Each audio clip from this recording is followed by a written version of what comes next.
আসলে মর্মান্তিক মর্মান্তিক একটা ঘটনা। কারণ আমরা সাধারণত আমরা যারা পুলিশে চাকরি করি এবং হচ্ছে সাংবাদিকতার সাথে জড়িত, আপনারা এবং আমরা, এই ধরনের ঘটনা কিন্তু মাঝে মধ্যে ঘটে। তো এই একই ধরনের ঘটনা কমলগঞ্জ থানায় গত 9 তারিখে একই ঘটনা একটা ঘটছে। তো আমরা ঘটনাস্থলে যাওয়ার পরে তাদের ঘরে আপনারা যদি যেয়ে থাকেন আপনারা দেখবেন, আপনাদের টিম যদি ওখানে গিয়ে যেয়ে থাকে, এটা একদম গ্রামের ভিতরে। এই আমাদের যে মুন্সিবাজার আছে, মুন্সিবাজার থেকে আরো অনেক ভিতরে। তো ঘটনাস্থল যাওয়ার পরে তাদের বাড়ির আশেপাশের পরিবেশ, তারা কিন্তু একান্নবর্তী ফ্যামিলি। ওখানে তাদের চাচাদের বাবা চাচা মিলে, তারা ভাই মিলে ওখানে অনেকজন, প্রায় 130 জনের একটা ফ্যামিলি ওই আশেপাশে থাকে। তো ওই জায়গায় আমরা গিয়ে দেখলাম যে এখানে আসলে ঘটনাটা বাইরে থেকে এসে ঘটনার সম্ভাবনা খুবই ক্ষীণ। তারপরে আমরা সব দিক বিবেচনা করে আমাদের তদন্ত করতে থাকি। এবং যেহেতু এই যে ঘরটাতে আমরা তার ডেড বডি পাই, সেখানে রাত্রে ঘুমানোর সময় ছিলেন হচ্ছে মাত্র 3 জন। এক মা, তার বড় ছেলে এবং ছোট ছেলে। তো বড় ছেলে বিবাহিত, কিন্তু তার আগের দিন 8 তারিখ শুক্রবারে তার ওয়াইফ তার বাপের বাড়ি একাতুনা, যে মৌলভীবাজার সদরে, এখানে চলে আসে। তো রাতের বেলা শুধুমাত্র 3 জন ছিলেন। তো এখন আমাদের প্রশ্ন স্বাভাবিকভাবে, বা সবারই প্রশ্ন, যে এখানে 3 জন লোক একসাথে ঘুমালো, সকাল সকালে উঠে দেখা যায় যে তার ডেড বডি। তো সন্দেহ তো শুরু থেকেই ছিল, কিন্তু তারপরও আমাদের যে পারিবারিক বন্ধন আমরা জানি, যে মা এবং ছেলে সম্পর্ক, ভাই এবং বড় ভাই ছোট ভাইয়ের সম্পর্ক কেমন, এই বিষয়গুলো নিয়ে কিন্তু আমরা তাৎক্ষণিকভাবে তাদেরকে জিজ্ঞাসাবাদ করা, যে যেভাবে করি আমরা সেভাবে করতে পারতেছিলাম না। আমাদের একটা সব কর্নার ছিল তাদের প্রতি। যেহেতু ওই যে ছেলেটা আমরা যাকে আমরা অভিযুক্ত হিসেবে এখানে আমরা নিয়ে আসছি, রানা ছদ্মনাম দিচ্ছি আমরা, যেহেতু সে শিশু, তার আসল নামটা আমরা এখানে নিচ্ছি না। তো তাকে আমরা শুরুতেই যেভাবে জিজ্ঞাসাবাদ করার কথা ছিল, খুব সফটলি জিজ্ঞাসাবাদ করছি। সে শুরু থেকেই এটা আমাদেরকে অস্বীকার করে, এবং তার মার সাথেও আমরা কথা বলতে থাকি। তো জিজ্ঞাসাবাদের এক পর্যায়ে গতকাল আসলে আমরা 9 তারিখে আমরা ডেড বডি এটা পাই, এবং আমাদের রহস্য উদ্ঘাটন হচ্ছে তার পরের দিন, অর্থাৎ গতকাল সন্ধ্যা 7:30টার দিকে। তার সাথে কথা বলতে বলতে সে, এই জিনিসটা আসছে কখন, সে যখন তার ভাইয়ের জানাজায় যখন পড়তে গেল, সেখানে সে দেখতে পায় যে তার ভাইয়ের জানাজার জন্য প্রায় শত শত লোক ওখানে উপস্থিত, এবং সবাই খুবই কান্না করতেছি না, বলছে যে উনাকে নিয়ে আসেন, আমি আমার ঘটনাটা বলবো।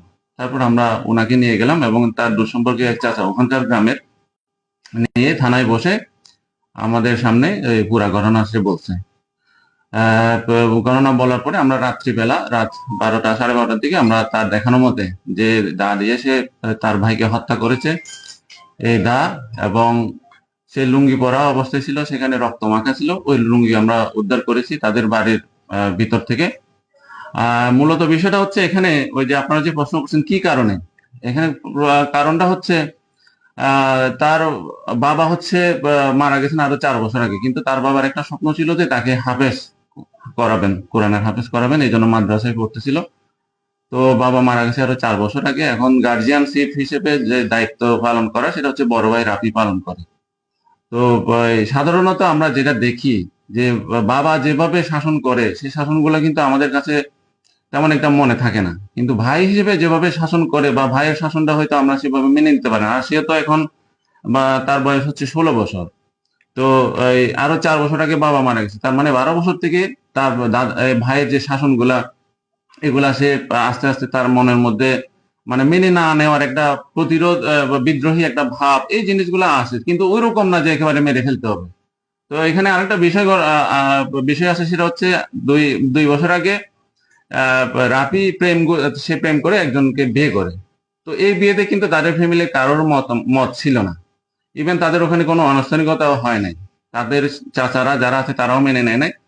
তো এই বিষয়টা নিয়ে ওই ফ্যামিলিতে যখন আরেকটা মেয়ে আসলো, যেহেতু তাকে মেনে নিতে পারে নাই, তা এটা নিয়ে তাদের বউ শাশুড়ির সাথে, বউ দেবরের সাথে, বড় ভাই ছোট ভাইয়ের মধ্যে এরকম কিছু টুকটাক ঘটনা ঘটতেছিল। মানে এটা একটা পারিবারিক অশান্তি। এই জিনিসগুলো তার মনের মধ্যে আস্তে আস্তে আস্তে আস্তে করে কিছু ক্ষোভ, কিছু ঘৃণা, এই জিনিসগুলো তার মধ্যে চলে আসে। তো ঘটনার আগের দিন, অর্থাৎ 8 তারিখ রাতে, তার হচ্ছে 9 তারিখে তার একটা পরীক্ষা ছিল মাদ্রাসার মধ্যে। তো 8 তারিখ রাতে সে বড় ভাইয়ের কাছে 500 টাকা চায়। 500 টাকা চাই কি কারণে, এটা হচ্ছে মাদ্রাসার মাসিক ফি।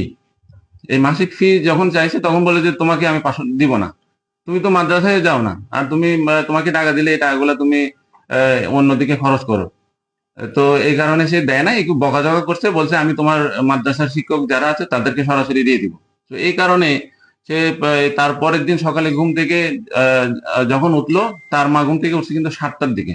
সকাল 7টায় ঘুম থেকে ওঠার পরে উনি যথারীতি মারা যা করে, উনি বাসন কোসন তারপরে ঘরের জিনিসপত্রগুলো ধোয়া মশার জন্য পাশে যে একটা পুকুর ছিল পুকুরে গেছেন, ওখানে দীর্ঘক্ষণ ছিলেন, প্রায় আধা ঘন্টার মতো। তো এর মধ্যে সে ঘুম থেকে ওঠার পরে দেখে যে ওই বড় ভাই যেখানে ঘুমাতো ওই রুমের মধ্যে দরজাটা খোলা। এখন তার মধ্যে হঠাৎ করে যে মানুষ এই বয়সের মধ্যে আসলে এই মানুষের ঘৃণা কতটুকু থাকলে বা কি হবে না হবে সে আসলে বাছ বিচার করার তো এই বয়স হয় নাই। তার কাছে মনে হয়েছে যে এখন মানে আমি সুযোগটা নেই। তখন সে তাদের বাড়িতে যে দা ছিল দাও দিয়ে সে ঢুকছে।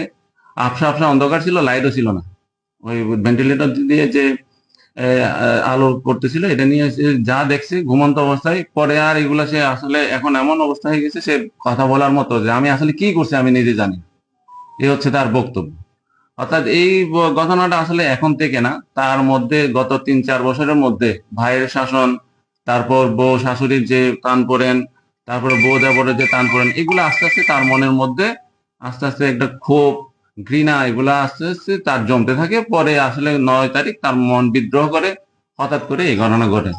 তো তাকে আসলে আমরা যেহেতু শিশু, আমরা শিশু হিসেবে তাকে ট্রিট করব। তাকে আমরা সাধারণত আদালতের মাধ্যমে সংশোধনাগারে পাঠানো হবে, সেখানে তাকে সে যাতে কারেক্টেড হয়ে চলে আসতে পারে সেই ব্যবস্থা হয়তো আমাদের ওই যে কারেকশন সেন্টার থেকে করা হবে। এ হচ্ছে আমাদের বক্তব্য আর কি, তদন্তের বিষয়। যেটা আপনি বললেন যে আবছা আবছা যখন অন্ধকার তখন ঢুকছে, তখন কি দরজাটা খোলা ছিল না ভেঙে? না, দরজা হচ্ছে আপনার ওখানে যারা ওখানে উপস্থিত ছিলেন বা গেছেন আপনারা জানবেন, ওই রাফি যে জায়গায় ঘুমাতো ওখানে ঢোকার জন্য 3টা রাস্তা টোটাল। একটা হচ্ছে মেন দরজা যেটা সে রাফি বন্ধ করছে, আরেকটা হচ্ছে ভিতরে ইন্টার কানেক্টেড যে রুমের মধ্যে ওই রকম একটা দরজা, আর একটা হচ্ছে কমন বাথরুম। তো সবগুলা কমন বাথরুমের দরজাও বন্ধ করা ছিল, মেইন দরজাও বন্ধ করা ছিল, কিন্তু ইন্টার কানেক্টেড অর্থাৎ বড় ভাই এবং মা এবং ছোট ভাই যে রুমে থাকতো এই রুমের দরজাটা খোলা ছিল। ওই ওই রুম দিয়ে ঢুকে সে এই ক্রাইমটা করেছে, বড় ভাইকে হত্যা করেছে। তার বয়স কত? বয়স আমরা জন্ম নিবন্ধন অনুযায়ী তার হচ্ছে 16। মা যে ছিলেন, মা কখন দেখতে পাচ্ছেন? মা আসলে এখানে রাফি সাধারণত সে হচ্ছে ইলেকট্রিশিয়ানের কাজ করেন, এবং তার যদি কাজ না থাকে সে দীর্ঘক্ষণ ধরে অর্থাৎ তার পরের দিন দুপুর পর্যন্ত সে ঘুমায়। এটা আমরা আশেপাশের লোকজন, তার আত্মীয় স্বজন যারা আছে তাদের সাথে কথা বলছে যে তার সকল বিষয়ে ওখানে তার খুব পজিটিভ ইমেজ, সবাই তাকে ভালো বলে, সবাই ভালো পছন্দ করে, বলে যে তার একটা বদ অভ্যাস সে বেশিক্ষণ ঘুমায়, মানে যেদিন কাজ থাকবে না সে 11টা-12টা পর্যন্ত ঘুমায়। তো মাও আসলে সাধারণত যেটা হয় যে ঘুমাচ্ছে যেহেতু সে ডিস্টার্ব করে নাই, মানে সে ঘুম থেকে উঠছে 7টায়, কিন্তু এটা জানতে পারছে হচ্ছে মাও জানে নাই, পার্শ্ববর্তী আরেকজন ব্যক্তি তার নাম হচ্ছে মাহিব। ওই মাহিব এসে যখন দেখলো যে তার রাফি ভাই কোথায়, তো তখন মা বললো যে রাফি তো এখনো ঘুম থেকে ওঠে নাই, তুমি গিয়ে জাগাও বাবা। তখন সে যখন রুমে ঢুকছে, ঢুকার সাথে সাথে দেখে যে অন্ধকার, রুমটা অন্ধকার, পায়ের সাথে একটা ওই যে মানে পানি জাতীয় বিষয় আর কি। সে মনে করছে যে মনে হয় বমি করছে কিনা, আগের দিন নাকি তার একটু অসুস্থতা ছিল। তো ওই তখন লাইট জ্বালানোর সাথে সাথে দেখছে এই অবস্থা। ওই তখন সে চিৎকার পাড়ার সাথে সাথে মাও ভিতরে ঢুকছে, তারপর তার চাচারা সবাই এসে দেখলো এই অবস্থা আর কি। অর্থাৎ এটা ঘটনাটা ঘটছে 7টা থেকে 8টার মধ্যে। আমাদের যেটা ধারণা, সে একজ্যাক্ট টাইমটা তো বলতে পারে না, 7টা থেকে 7:30টার মধ্যে হবে। আর ডেড বডিটা রিকভারি হয়েছে বা জানছি আমরা, সেটা হচ্ছে 12:30 থেকে 12:30টার মধ্যে। না, সে তার পরীক্ষা ছিল ওই দিন, সে 9:30-10টার দিকে সে বাসা থেকে বের হয়ে যায়, কিন্তু আবার সে পরীক্ষা দিতেও যায় নাই, সে ওখানে গিয়ে মানে ঘোরাঘুরি করছিল। যে আমরা যে দা দিয়ে হত্যা করা হয়েছে, সেটা সে হত্যা করার পরে সে বেসিনে নিয়ে গিয়ে ধুইছে, ধোয়ার পরে আবার সে খাটের তলায় রেখে দিছে, ওটা আমরা তার দেখার মতো উদ্ধার করছি। এবং তার ওই যখন হত্যা করা হয়, হত্যাকাণ্ডের সময় সে একটা লুঙ্গি পরিহিত অবস্থায় ছিল, ওই লুঙ্গিটাও আমরা উদ্ধার করেছি তার দেখানোর মতো। আচ্ছা, একটা বিষয় বলতে চাচ্ছি, ওই যে বাই যে দিন একটা তার বড় ভাইয়ের সাথে, এই বিষয়ে মায়ের কোনো বক্তব্য আছে কিনা? কথা বলছে কি মায়ের সাথে? মা কি বলছেন? না, মায়ের বক্তব্য জানা আছে কিনা? না, এটা তো যেহেতু পারিবারিক বিষয়, সেটা তো জানা আছে। মায়ের কি বক্তব্য? না, মায়ের বক্তব্যটা হচ্ছে এই বিষয়গুলো এত বড় বিষয় না, হয়তো ছোটখাটো বিষয় যেটা ভাইয়ের ভাইয়ের মধ্যে হয়। এখন এক একজনের মন তো এক এক রকম, কেউ মেনে নিতে পারে, কেউ মেনে নিতে পারে না। ওই যে যেটা বললাম, বাবা যেভাবে শাসন করে, ভাই যদি সেভাবে শাসন করে, অনেকে তো মেনে নিতে পারে না। ওই সে এখান থেকে তার হয়তো মন বিদ্রোহ করছিল আর কি, হবে। জি, এত বড় ঘটনা তো 1 মিনিটে কেমনে বলবো? বিষয়টা হলো যে আপনার ছেলেটাকে মাদকাসক্ত কিনা দিয়ে ওই তাহলে ওটা দিয়ে স্যার যেটা বলছে ওটা দিয়ে। না, একটা হইতে আপনার ওই যে ছেলেটাকে মাদকাসক্ত কিনা না, অনেকে বলতেছে ছেলেটা মাদকাসক্ত, আসলে বাস্তবতা কি? না, আমরা ওরকম বিশেষ কিছু পাই নাই। তার মা যেটা বললো বক্তব্য, সেটা হচ্ছে ওই যে গুল আছে না, গুল খেতো আর কি। গুল তো আসলে হ্যাঁ, না, নিয়মিত ছাত্র, তবে সে একটু মাদ্রাসায় থাকতে চাইতো না। তার ভাই চাইতো যে মাদ্রাসা থেকে পড়ালেখা করতো, কিন্তু সে প্রতিনিয়ত ওই 2 দিন থাকে, 5 দিন হচ্ছে বাসায় চলে আসতো আর কি। 21 পারা শেষ করতে।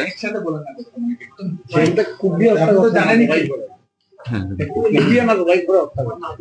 কুপাইছে, মানে দা দিয়ে 2 কোপ দিয়ে হত্যা করছে। আচ্ছা, আমরা এই বিষয় শেষ হলে অন্য একটা বিষয় কথা বলবো। আচ্ছা, আপনাদেরকে সবাইকে ধন্যবাদ।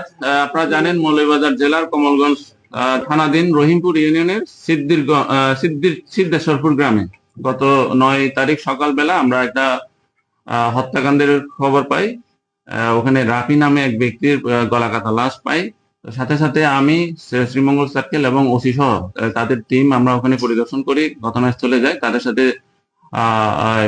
ওই ওখানের যারা আছে তাদের সাথে আমরা কথাবার্তা বলি। মা এবং ছেলেকে আমরা হেফাজতে নিই এবং মাকে জিজ্ঞাসাবাদ করি।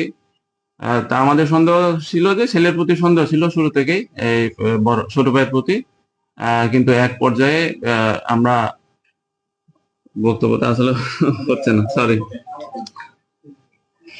বিশাল বক্তব্য তো এখানে সংক্ষেপ